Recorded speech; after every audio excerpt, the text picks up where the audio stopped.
Este es el podcast Libros Hablados.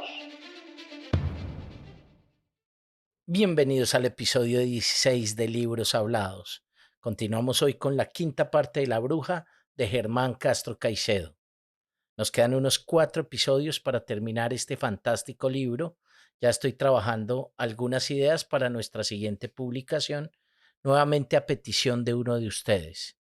No saben lo emocionante que me resulta darme cuenta que llegamos cada vez a más y más personas con este podcast que hago con mucho amor y sin ningún ánimo de lucro.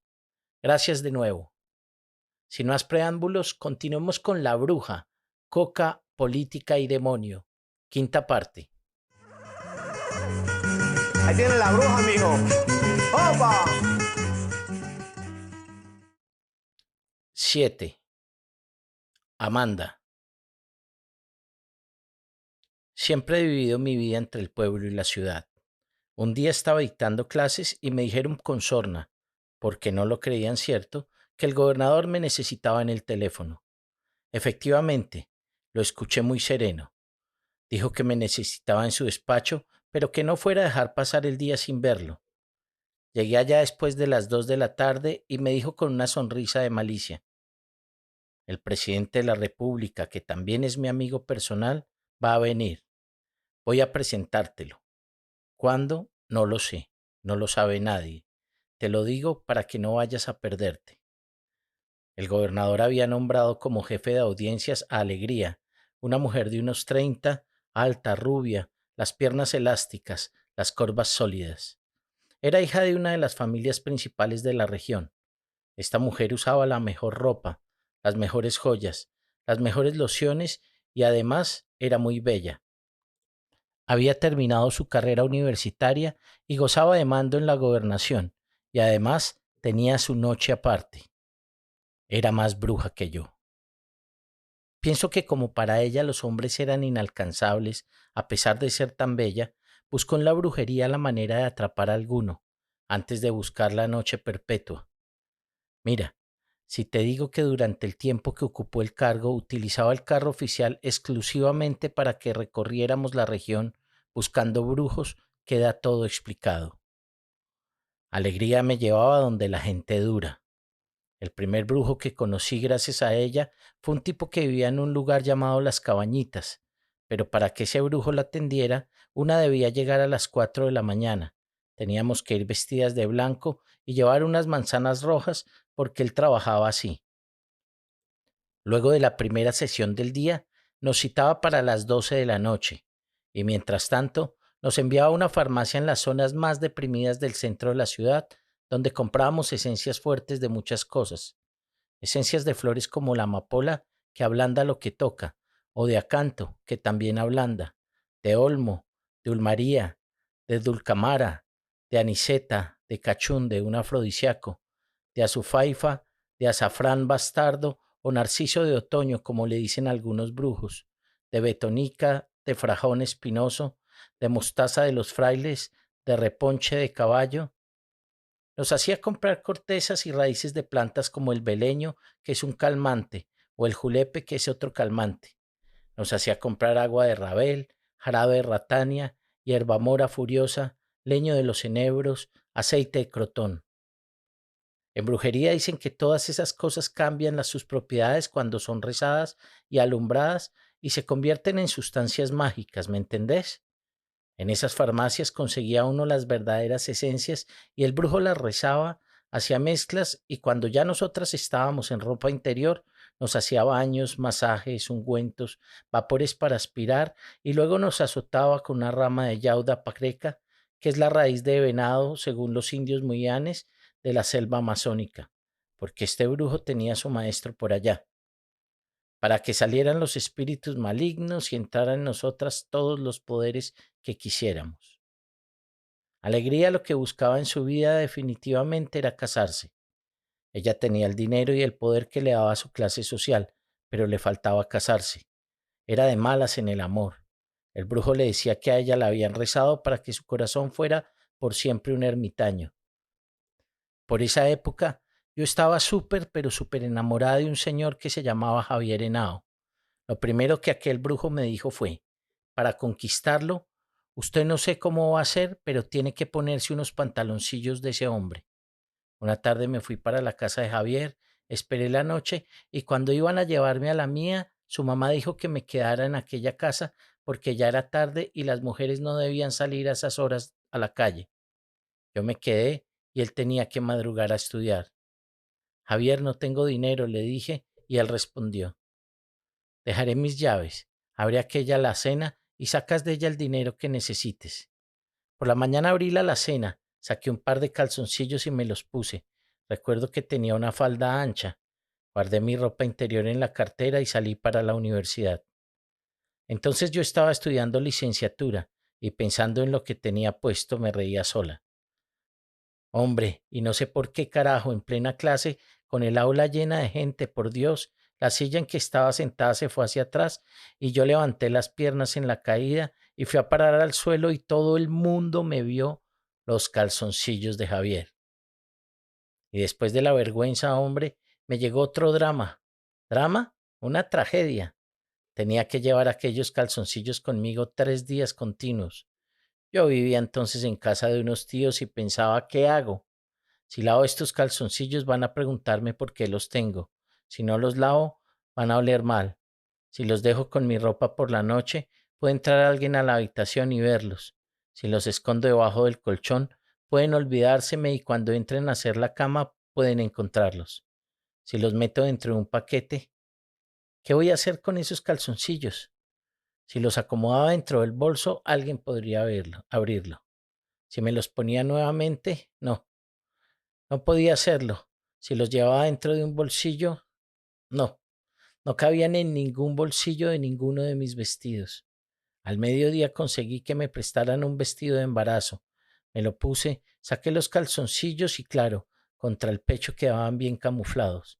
Ahí los tuve el resto del tiempo. Finalmente fuimos a llevárselos al brujo. El brujo les hizo unos nudos y los enterró. Nunca volví a ver a Javier.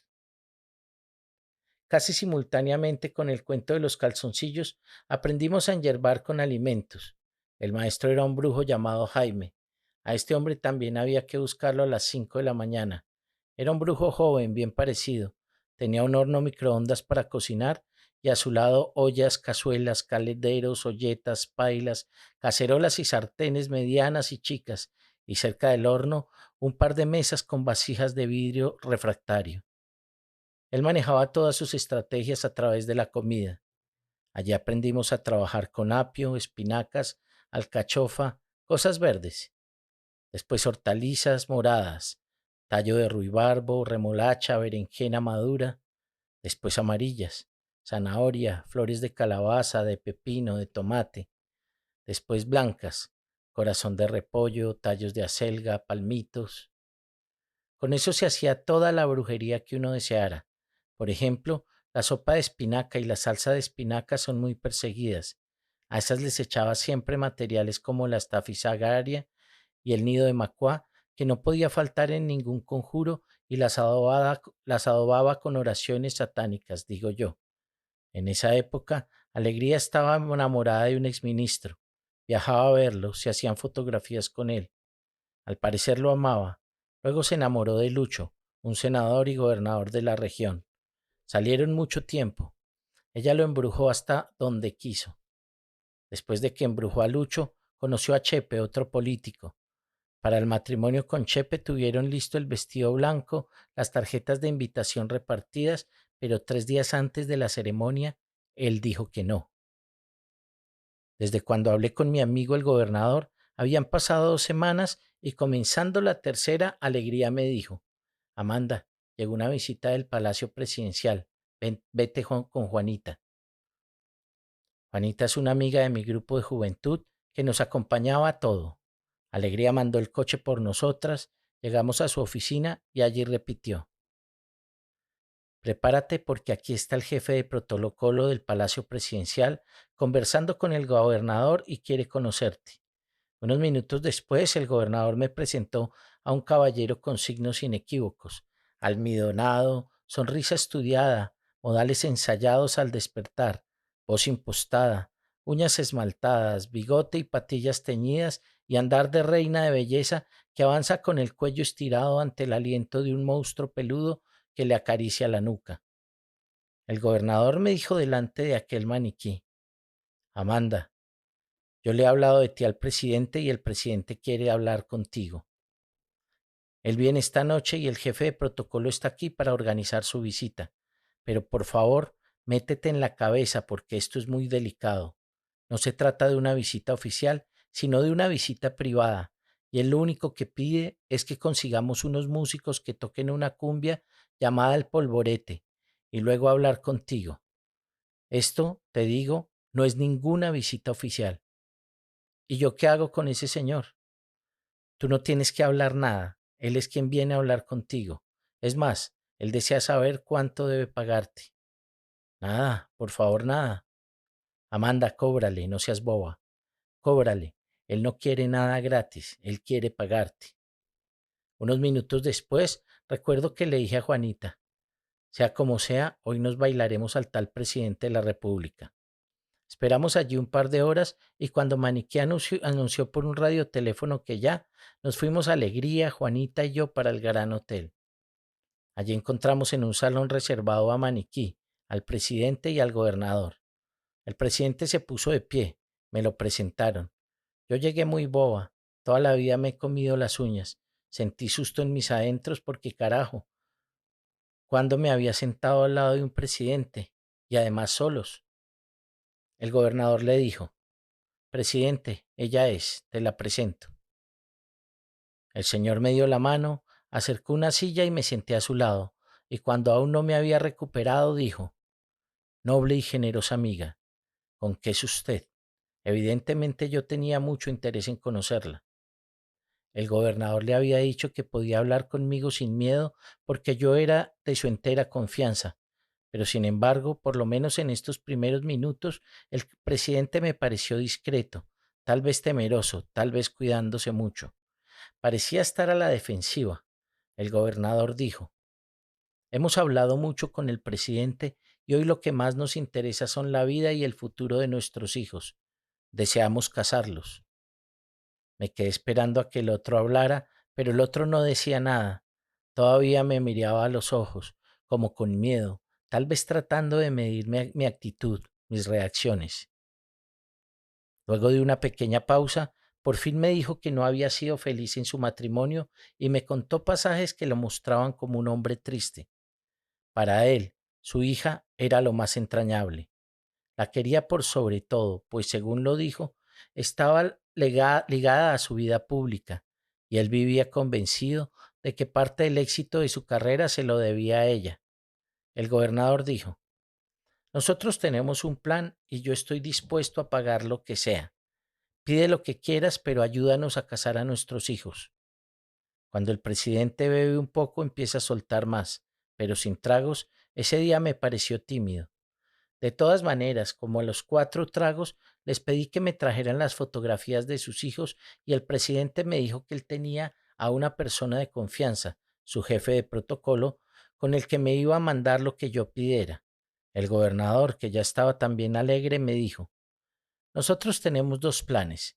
El primero ya lo sabes. El segundo es que mi amigo el pre anda muy enamorado. ¿Tú puedes ayudarle? Yo sí lo ayudo. Mándeme fotos de todos los personajes.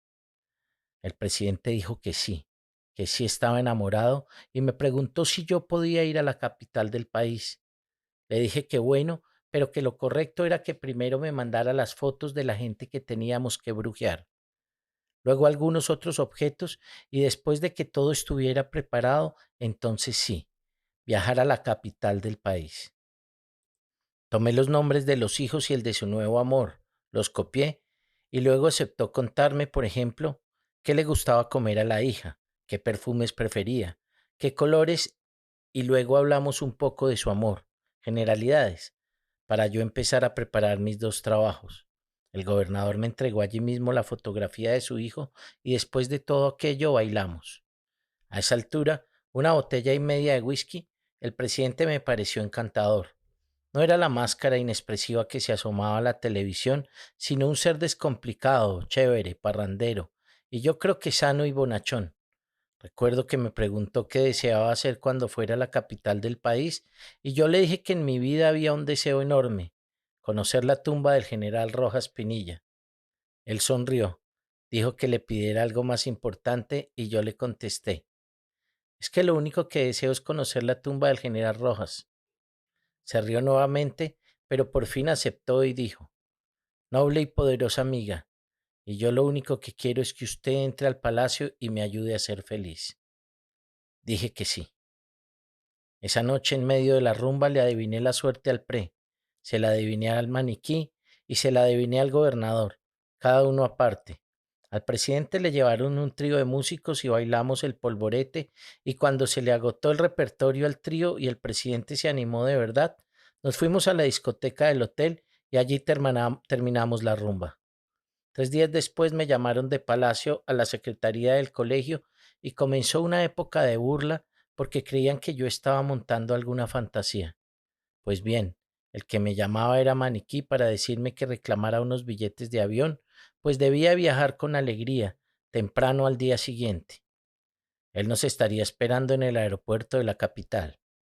Madrugué y arreglé mi maleta con 2 talismanes egipcios, velas rojas y velas verdes, cabos de cirios robados de iglesias, un pequeño mortero de cristal para machacar hierbas, un reverbero de laboratorio con su crisol de plomo recubierto con cobre y frascos con esencias de ulmaria, o sea, florón de los prados, pimienta negra, escolopendra, cardenillo, unos gramos de ámbar gris, sándalo citrino, galanga, acoro verdadero y murciélago de goma, tragacanto para hacer las soluciones necesarias, pues me habían dado tiempo suficiente para estudiar cada caso. ¿Qué más llevaba? Cintas de diversos colores, alfiles rezados, 2 monicongos rellenos con telas de mayo, hojas de tormentilla humedecidas en bálsamo de la India y algodones del nido del macuá, una vinajera del altar con zumo de cicuta y las estampas de San Pelagio y Santa Dorotea. Maniquí nos esperaba en el aeropuerto. Nos fuimos directo al palacio. El presidente me recibió con cordialidad, como si nos conociéramos desde hace mucho tiempo. Mejor dicho, como si fuéramos cómplices. Recuerdo que cuando aparecí en la puerta, avanzó, me abrazó, sonrió. Se le notaba la felicidad, ¿sabes?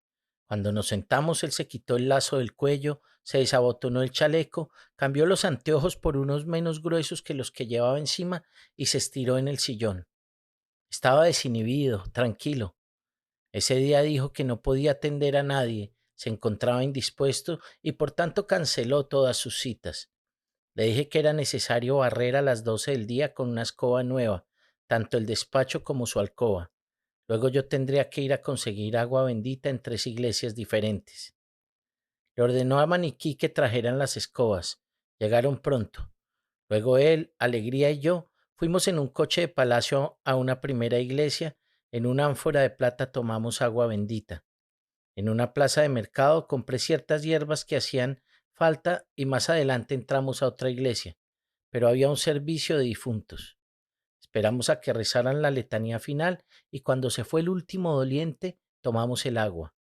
En la tercera iglesia no hubo problemas con el agua ni con la vela usada que sacamos de un candelabro que ardía cerca de la puerta y estuvimos de regreso en palacio faltando 10 minutos para las 12 del día. A las 12 empecé a barrer el despacho. Cuando terminé, fuimos a la casa privada. El mismo presidente me llevó y barrí su alcoba. Yo no sé ese día dónde estaría la señora, ni dónde habrían escondido a la gente, pero el edificio se hallaba desierto y él me decía, tranquila que luego usted estará ante la tumba del general Rojas. Llegamos a su habitación. Una vez terminé de barrer, le dije, presidente, para iniciar esto, usted tiene que desnudarse, entrar al baño, humedecerse el cuerpo con una infusión de estas hierbas. Le entregué algunas.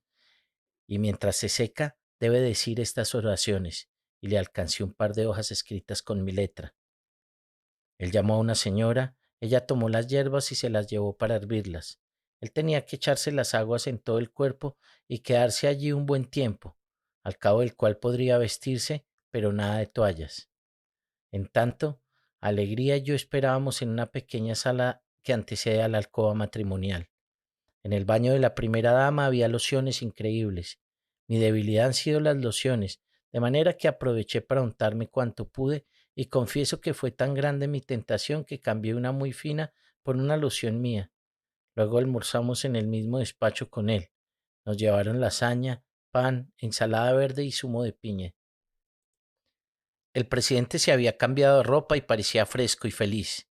Dijo que había hecho todo lo que le señalé y preguntó que si se le acababan los riegos, qué podría suceder.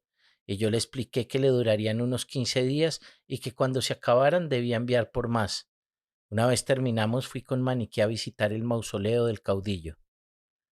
De regreso al palacio, encontré en el despacho a una mujer hermosa de ojos azules, blanca, no muy alta, un cuerpo súper, una dentadura súper, unas nalgas hiper mega play.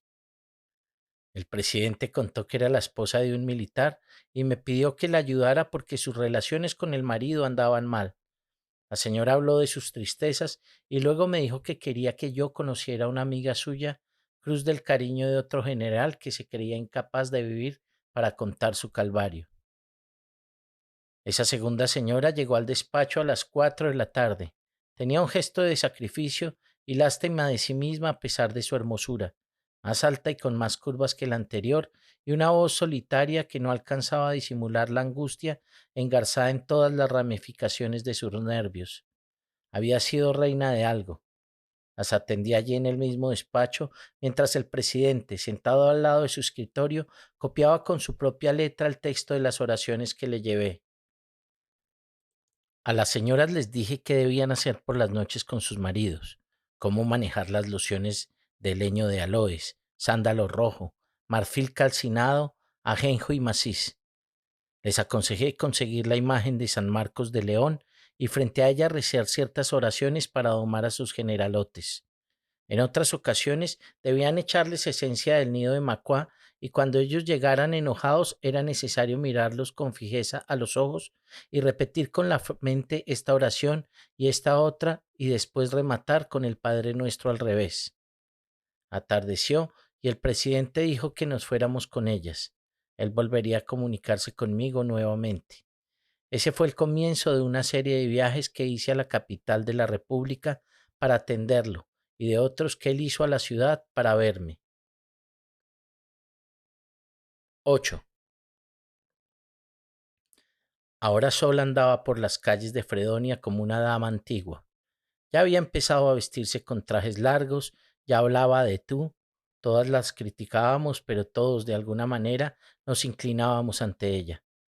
Con su vestido largo bajaba por las tardes las escaleras de su casa, acompañada por el grupo de amigos y amigas que se colocaban al lado y lado, formando una calle de honor. María Alegría, Lola Sánchez, Imelda Blanco, todo mundo estaba allí, porque además de en esos días Jaime iba a enviarlos de visita a Miami. Sola ya nos saludaba. Ser amigo suyo era una hazaña. Una mañana alguien habló con los profesores para comprarle su título de estudiante de secundaria.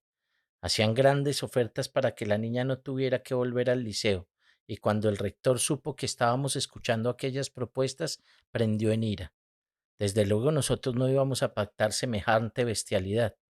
Querían comprarlo todo, querían adueñarse de todo, y lo peor es que la gente se lo permitía. Por ejemplo, se posesionaron del teatro La Escalera.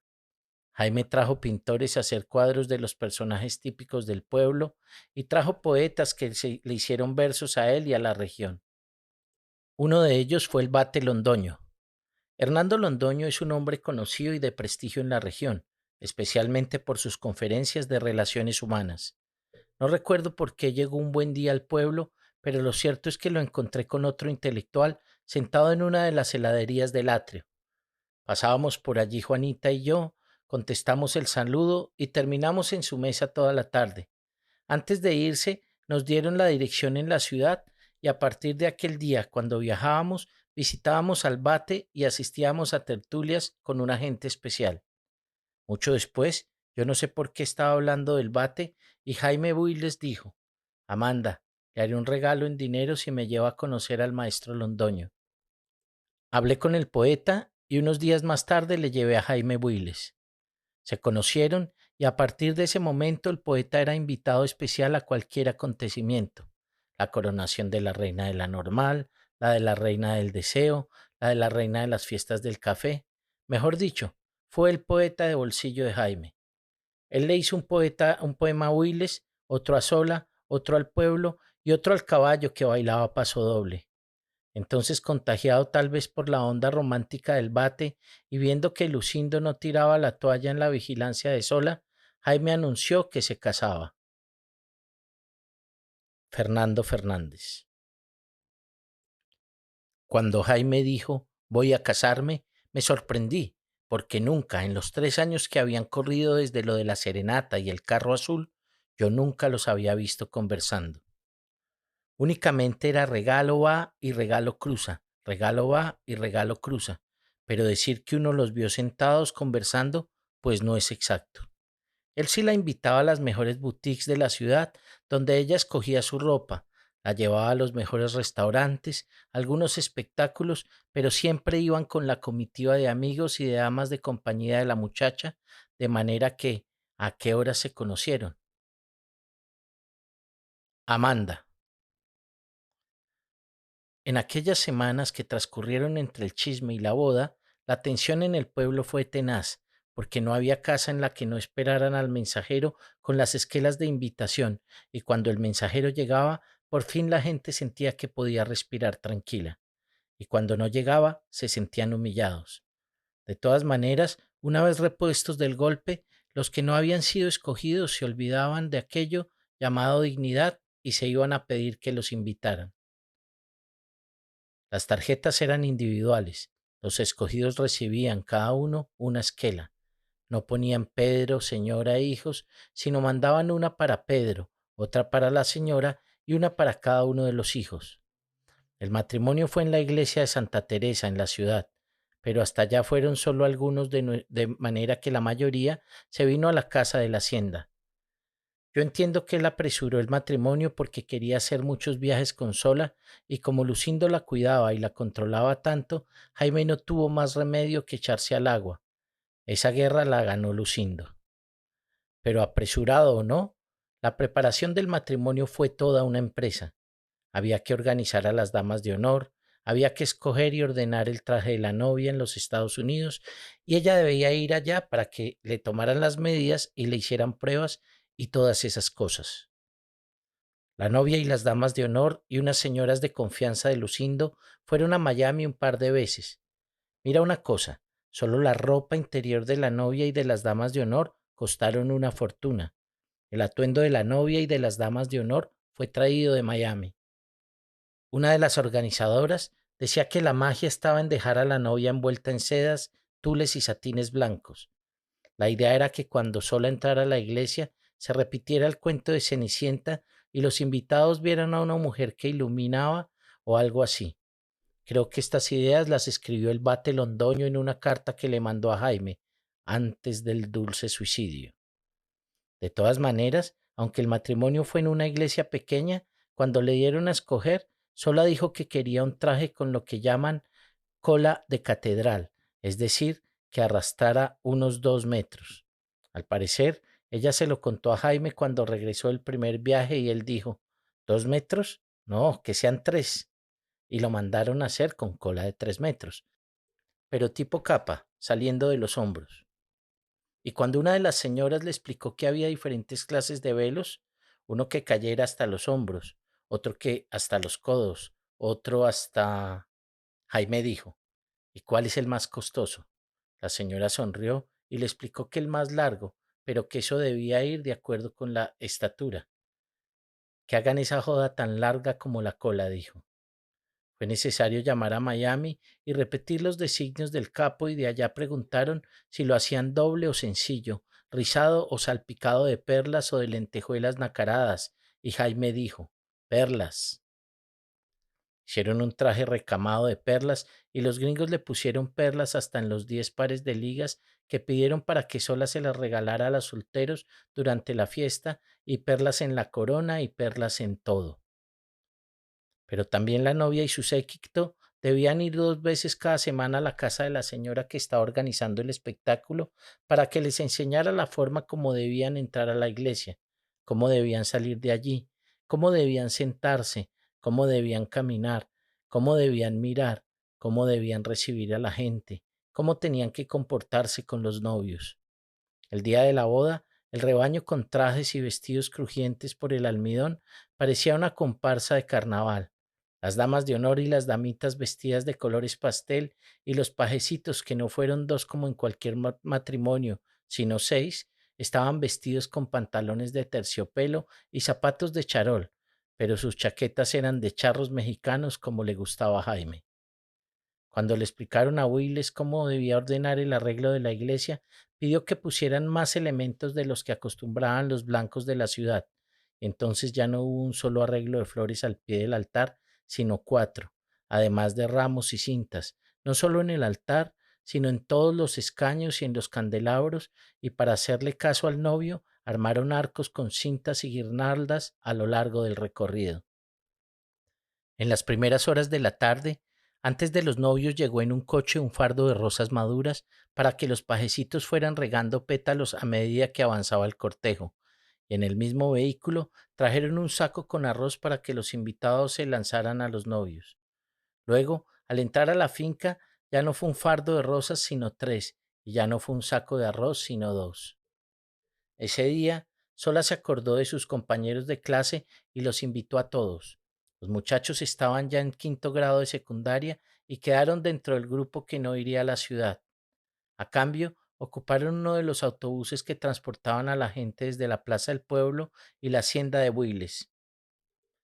Los autobuses fueron adornados con cintas y festones rosados, y en los vidrios laterales y en los de atrás pintaron corazones, y dentro de cada corazón, con atomizadores de escarcha blanca y témpera plateada, las iniciales de Jaime y Sola.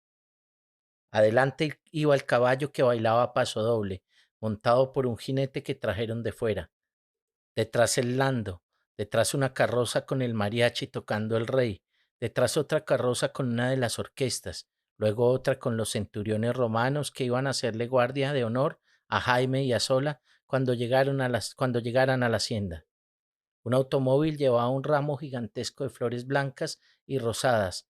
Detrás avanzaban en autos con cintas rosadas en B, y luego los autobuses con invitados de Fredonia, Angelópolis, Jerusalén, Jericó, Támesis, Belén y no sé cuántas partes más. Ese día San Pascual parecía un sueño. Repitieron los arcos de flores de la iglesia, desde la portada hasta la casa, y como la víspera, llegaron 2 camiones con muebles. Había sillas y mesas en todos los rincones, pero forraron las sillas con telas rosadas como los manteles, que tenían un corazón rojo en la mitad con las iniciales de Jaime y Sola. En cada mesa había un gran ramo de flores con velos, un candelabro con velas de diferentes colores y una botella de whisky, una de tequila, una de ginebra, una de vodka y una de aguardiente. Pero además de todo, las servilletas tenían bordadas en hilo de plata las iniciales de los novios y estaban enrolladas y ajustadas por un servilletero de plata de ley 900, plata pura, de unos 3 dedos de ancho, que fueron colocados allí para que se los llevaran los invitados. Y al lado de la servilleta pusieron pequeñas manzanas de plata con una tarjeta de recordación engarzada en la rama de la fruta para que también se las llevaran los invitados. Pero ni los servilleteros ni las manzanas eran el verdadero recuerdo que le entregaban a la gente. El recuerdo del matrimonio consistía en prendedores de oro para las señoras, pulseras de oro para las señoritas y relojes finos para los hombres, con la frase del bate londoño grabada allí: evocación de nuestro dulce suicidio, J y S, Fredonia tal de tal de tal. El ponqué no volverá a verse nunca en mi pueblo. Era un ponqué de varios pisos. Óyeme bien, varios pisos, cubierto con pastillaje verde, rosado, azul, rojo y amarillo, los colores preferidos de Jaime y Sola, y azahares de cera y de merengue, colocado encima de una mesa de acrílico rosado muy grueso y transparente. La pala para cortarlo era de oro, y las 2 copas de champaña colocadas al lado para el brindis de los novios también eran doradas y en el último piso le encaramaron dos muñecos, pero el hombre no estaba vestido de frac, con zapatos blancos de charol y camisa de golas como Jaime, sino de charro mexicano con sombrero y pistola. El buffet estaba en todos los corredores de la casa y lo cambiaban cada 3 horas o algo así. Mira, allá había esa mañana que yo me acuerde pescados sin piel adornados con perejil y flores hechas con rábanos y pepinos, bandejas con diferentes clases de paté, huevos rellenos dentro de lechugas, pepinos rellenos, calabacines, moldes con arroz verde y amarillo, asado de res, otras veces de cerdo, otras de cordero, jugos dentro de jarras de acrílico verdes y rosadas, tomates rellenos de paté, panes, croissants, muffins, pechugas de pollo rellenas de camarones, aguacates rellenos de langostinos unas veces, de puré otras, de espinacas otras, caviar en bloques de hielo, salmones en salsa, truchas ahumadas, timbales de salmón, chuletas de cordero asado, chuletas de cerdo en salsa de melocotones, medallones de lomito al estragón, perniles de jamón, chuletas de cordero, perniles de cerdo al romero, papas asadas rellenas de paté delfina, canapés roast beef en pan integral, canapés de salmón decorados con perejil, caviar rojo con crema agria, tartaletas de cangrejo al curry, repollas rellenas de crema y pavo, tajadas de jamón dulce, salmón ahumado con queso crema, sándwich de pasta de hongos, cebollitas y cremas de camarón, muelas de cangrejo, caviar rojo, langosta fría en salsa mayonesa, arroz oriental con almendras, cangrejos a la diabla, langostinos en salsa de naranja, carne en salsa de ajonjolí, medallones de lomito, quesos de 4 tipos y de 4 olores, usted puede imaginar, uvas y manzanas, galletas importadas de varias clases, esponjado de ciruelas, pasas, peras bañadas en licor, frutas cristalizadas por toneladas, frutas en su traje de hielo, flan de caramelo, pudín de almendras, postres de mazapán, chocolates suizos y chocolates franceses, helados de todos los colores y de todos los sabores, y cigarrillos, tabacos, chicles, caramelos dentro de unas copas grandísimas de acrílico verde claro. Y durante todo ese día, al que pedía le ponían champaña bien helada, porque Jaime mandó traer una camioneta llena de champaña de todos los colores, desde amarilla pálida hasta rosada, y de todas las marcas, desde Don Periñón hasta Tattinger, Viuda de Clicoq y Bollinger. Pero Julián, un banquetero, me dijo por la noche que muy pocos la habían pedido. Recuerdo que unas 3 horas después de haber comenzado la recepción, las bandejas estaban a medio tocar y alguien se lo hizo ver a Jaime, y Jaime llamó a Julián y a César, los maitres, y les dijo: hermanos, esa es comida de plástico, cámbienme ya todas esas jodas y pónganme, ¿saben qué? ¿Qué, don Jaime? Comida de verdad. Inmediatamente salió un camión para el principal mercado de la ciudad. El patrón dice que traigan comida, gritó el que mandaba y partieron. En los patios y en los jardines de la finca había piletas llenas de flores y en los corredores de la casa unas 15 figuras talladas en hielo iluminadas con luces de colores. Cuando alguna iba derritiéndose de un refrigerador muy grande que trajeron de la ciudad, sacaban otra, y así hubo figuras de hielo durante los 2 primeros días. Por las noches prendían antorchas alrededor de la casa y por las mañanas, desde la segunda mañana, empezaron a poner judías, o sea, frijoles, chicharrón de 3 telas, morcilla, chorizo, quesito, montañas de arepas, huevos revueltos y huevos fritos con arroz, lomo de cerdo, pinchos, plátanos asados del que usted quiera, yuca frita, aguacates, chocolate, café, y así los invitados de tantos pueblos y aldeas mezclaban su morcilla con caviar y el chicharrón de 3 telas con vino blanco o rosado o tinto.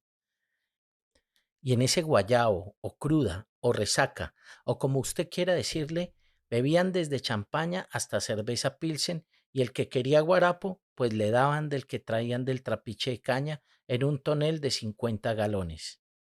La fiesta duró 3 días y sola estuvo siempre de novia porque Jaime no le dejaba quitar el vestido para que desfilara mostrándolo, pero además ella tenía que montar el caballo que bailaba al compás de la música del mariachi venido directamente desde México. Tenían que rifar las ligas con perlas, Tenía que montar otros tres que le regalaron amigos de Jaime, tenía que bailar el gran vals una y otra vez con cuanto invitado lo pidiera. El segundo día pusieron, por fin, 4 asadores con la carne de 2 cerdos y 2 terneras en las esquinas de la casa y cambiaron lo que sobraba de la comida fina por cochinos rellenos de arroz y trajeron más pavos y gallinas, conejo asado y garrafones de aguardiente y más guarapo. El día del matrimonio llovió mucho. El segundo día, Victoria Vega atrapó a un primo de Sola y se casaron después. Ella era una beata que se moría por conseguir marido. Había sido reina, había sido del atrio y de cuanta organización aparecía en el pueblo, pero nunca había podido ligar, hasta que aquel día se coló en la fiesta sin que la hubiesen invitado, y mira que se le dio su ilusión. Hoy es una de las mujeres ricas del pueblo porque Jaime les dio cuanto quisieron. La casa de la hacienda era grande y en esa ocasión estaba dividida en secciones. Como dicen ahora, estaba compartimentada de acuerdo con la categoría que le dio Jaime a los invitados, pero para cada ambiente había una orquesta y de patio en patio iban pasando mariachis, música colombiana de cuerdas, música del Caribe, tangos. Cada 6 horas Jaime aparecía en alguno de los patios y alcanzaban una bolsa llena de billetes de $100 y con esos billetes hacía lo que llamábamos en la región una jura, es decir, que sacaba por manotadas llenas y empezaba a tirarlos al aire y la gente se lanzaba de cabeza a recogerlos.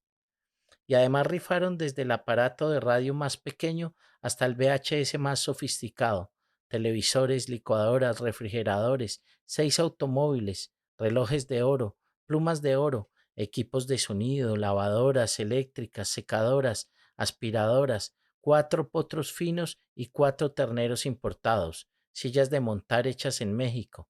Mira, la verdad es que todo el mundo salió de allí con borrachera o con indigestión, pero además con un tremendo regalo.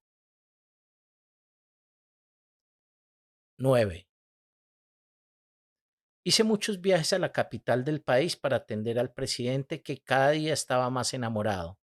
Para verme, él se escapaba del palacio y llegaba a la casa de cualquiera de las señoras de los generales que conocí en su despacho y allá les trabajaba a los tres.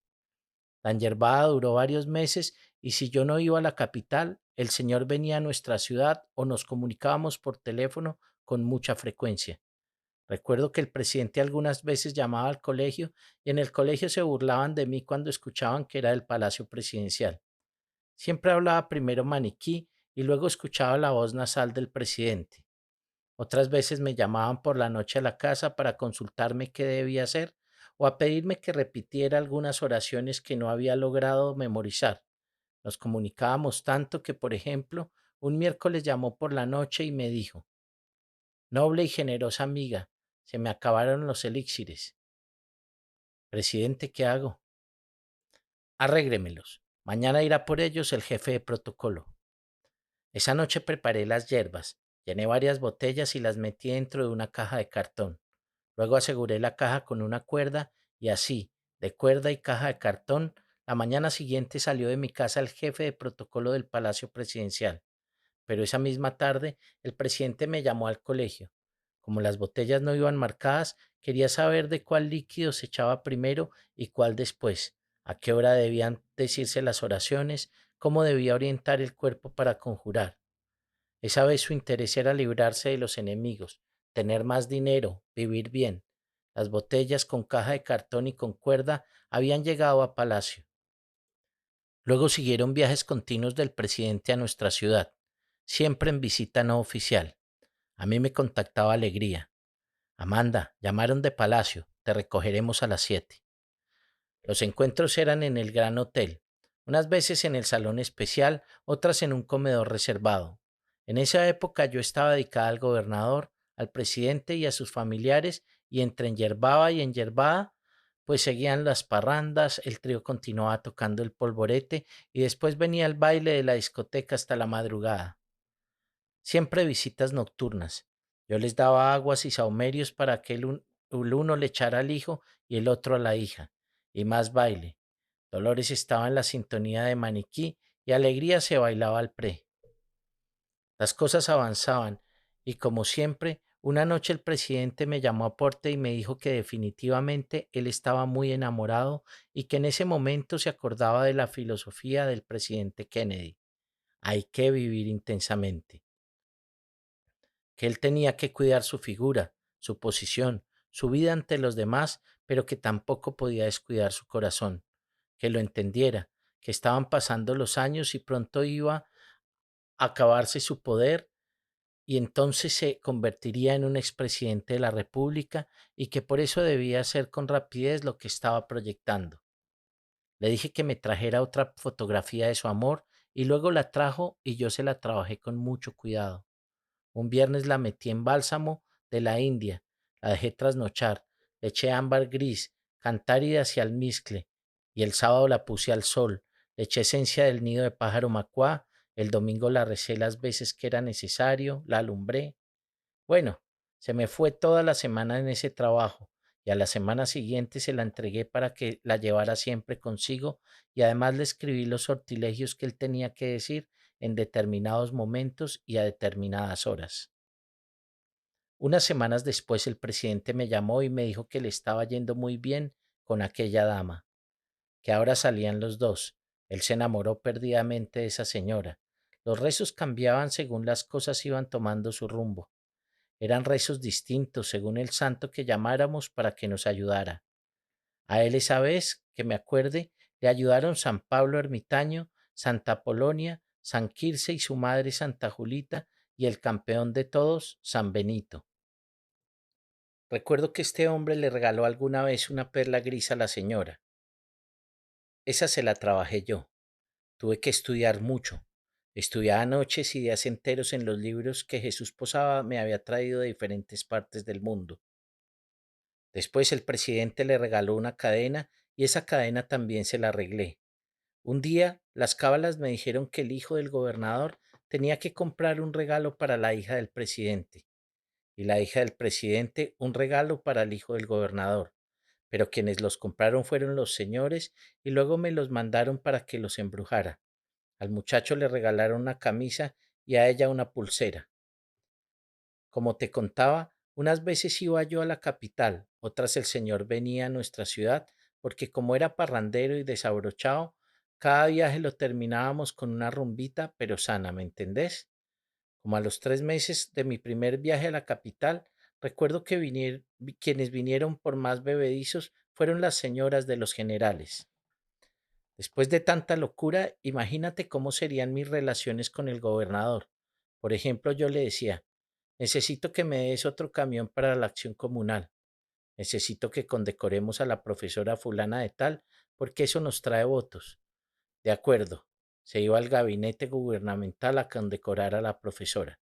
El rector del liceo era Javier Osorno, un tipo muy amigo mío, y un día le dije al gobernador, gobernador, ese tipo es mi amigo, ese tipo me ha ayudado en todo, y además necesito que no mire hacia el lado de mi novio porque bebe mucho y algunas veces no va a su trabajo. Vamos a condecorarlo ya. ¿Qué es lo máximo que puede dársele a un profesor? El botón de oro, respondió. Y yo le dije, pues mándelo a hacer, hermano, porque nos vamos ya. Me daba camiones, mandaba a su gabinete a condecorar gente, nos tomábamos nuestros tragos con el presidente de la República y en medio de toda esa parafernalia yo pensaba, hombre, no tengo ni 5 hijueputas pesos en esta vida. ¿Qué hago? Entonces llamaba a Jaime Willes. ¿Qué hubo? Hombre, que vamos para Fredonia con gobernador a bordo. Él se alegraba y decía, disponga lo que quiera, que aquí estamos para obedecerla. Jaime desde luego buscaba poder político. El asunto es que el gobernador quería inaugurar la nueva planta de tratamiento de aguas del acueducto de mi pueblo y como yo lo sabía, pues monté la función respectiva. Y el gobernador aceptó, entre otras cosas porque estaba empeñado en debilitar allí la fuerza de sus opositores políticos y adueñarse del feudo electoral que era muy bueno. Como la primera visita había sido un éxito, me dijo que viajaría en helicóptero, pero que una vez llegara al pueblo iba a devolverlo porque quería quedarse el fin de semana. Por lo tanto, la llegada estaba prevista para un viernes. Con ese anuncio, Clarisa Plaza y yo buscamos a Jaime y él empezó a organizar la parranda. Contraten el banquete con el Gran Hotel. Consigan nuevamente a las niñas para vestirlas de cultivadoras de café. Consigan a los muchachos para que se pongan esos disfraces de... ¿Qué? De centuriones romanos.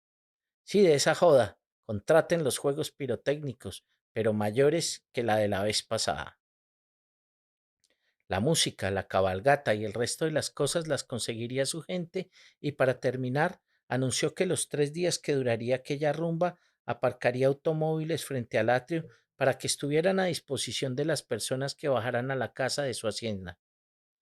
Cuando se lo contamos, el padre Pedro Alcántara dijo que teníamos que aprovechar muy bien la oportunidad, echando por delante al grupo de la UNA y a las juntas de acción comunal, encabezados por una niña con flores de café y alguna poesía de bienvenida. El gobernador fue con sus secretarios de Hacienda y de Obras Públicas, el presidente de la Asamblea Regional, un buen número de diputados y varios políticos de renombre, algunos de los cuales llegaron y cuando vieron que la cosa era con mañoso a bordo, salieron corriendo. Como siempre, el gobernador llegó al campo de fútbol y de allí salimos para el salón social de la Casa Cural. Jaime ocupaba el lando tirado por Monseñor y como la primera vez estaba de frac y zapatos blancos de charol, pero ahora iba con su esposa vestida a lo Madame Bovary, es decir, pava con alas transparentes, vestido largo entallado y pequeña sombrilla jugándole sobre el hombro. Ambos encabezaron el recibimiento y después de lo de la casa cural se inició la tradicional cabalgata entre el pueblo y San Pascual. El gobernador iba adelante sobre el caballo más bello y detrás Jaime y su esposa.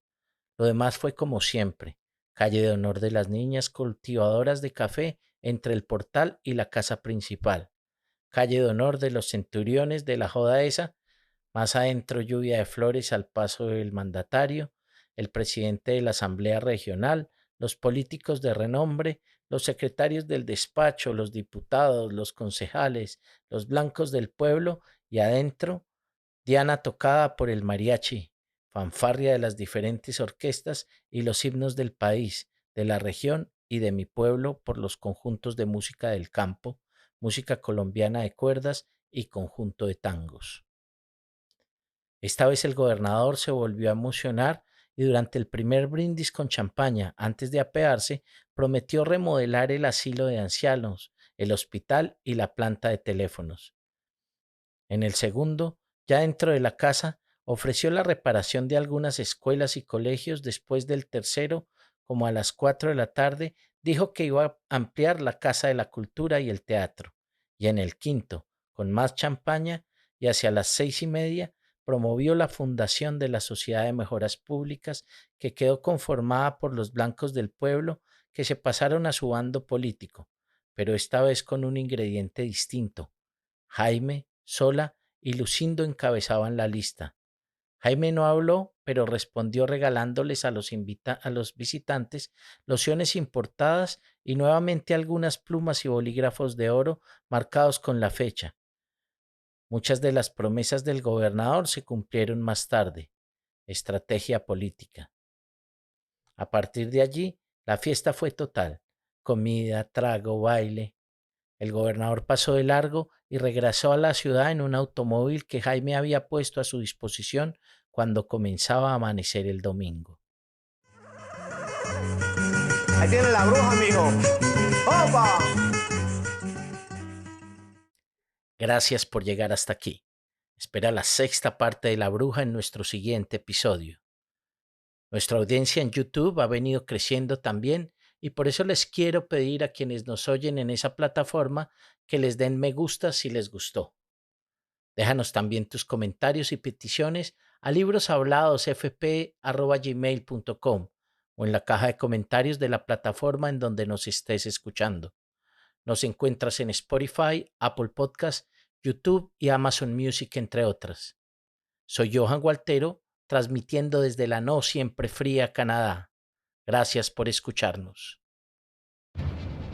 Este es el podcast Libros Hablados.